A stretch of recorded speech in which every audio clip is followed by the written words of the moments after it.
Hi folks, Kruger Bear just dropping in with a quick review. So I literally just found out about this movie when I opened my laptop this afternoon. Last and First Men was directed by the late musician Johann Johannsson. I've been a fan of his music since 2002 as a member of Apparat Organ Quartet and as a solo performer. He was a two-time Oscar nominee for his soundtracks on The Theory of Everything and Sicario. So this movie premiered in 2017 at the Manchester International Festival with the soundtrack performed live. It's been shown a few times at film festivals this year and it just dropped on the BFI Player today.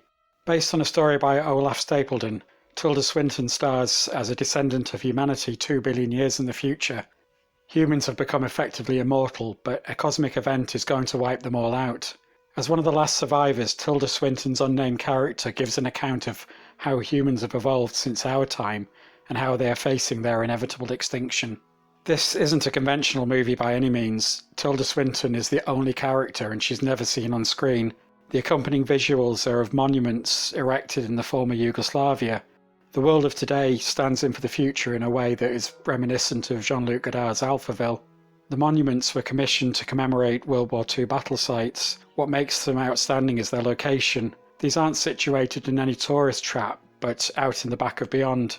The concrete monoliths are striking in how they are juxtaposed by their surrounding woods and hills. They were supposed to symbolise national and cultural unity, but are no longer being preserved. Many of them were destroyed in the 1990s, and the remaining ones are falling into disrepair, and, as we see in the movie, being overtaken by the nature that surrounds them. It was shot in scratchy 16mm black and white film by Sturla Brandt Groveland, who also shot the one-take movie Victoria. The shots in this movie are quite often long with slow zooms or pans. One in particular was so slow that I didn't even notice it was moving at first. The opening shot, for example, is a very slow tilting shot that lasts for 2 minutes. The monument appears in the frame like the low-angle shot of the monolith in 2001.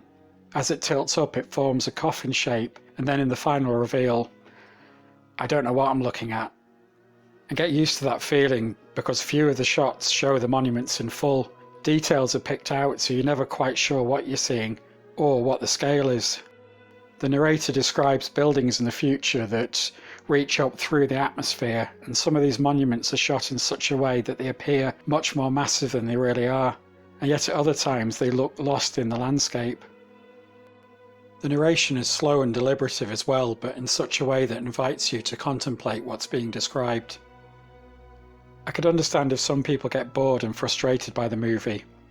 You could argue that you might as well read the book if you're not going to be shown the world that it's set in, but for me it worked. I think the use of the monuments as a visual backdrop perfectly accompanies the themes of the film.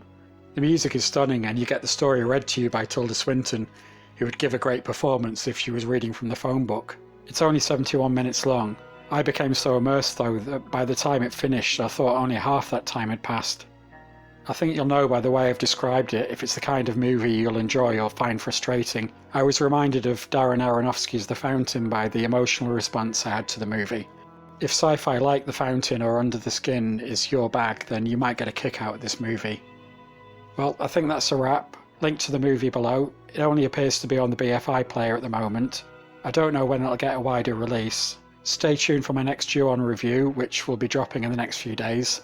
Like, comment and subscribe if you can be asked, and I'll see you soon.